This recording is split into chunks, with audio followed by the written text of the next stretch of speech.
Welcome to McPlum, simple solutions served daily.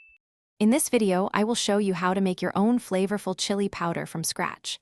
We will begin by selecting the perfect dried chili peppers, then move on to the crucial step of toasting them to unlock their full aroma. Next, I will guide you through grinding these chilies and blending them with other essential spices to create a balanced and robust mix. Finally, we will cover the best ways to store your homemade powder to ensure it stays fresh for many months. To start, choose a diverse selection of dried chilies such as ancho, guajillo, and arbol for a complex flavor profile. Before toasting, carefully remove the stems and most of the seeds from each pepper. This step helps reduce bitterness and ensures a smoother powder.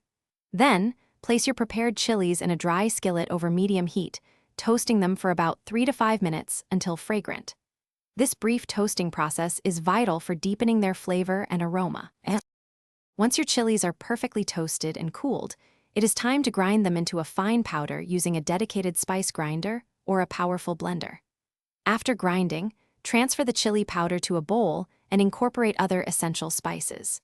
Consider adding 1 tablespoon of ground cumin, 1 teaspoon of dried oregano, and 1/2 teaspoon of garlic powder for every 1/4 cup of ground chili.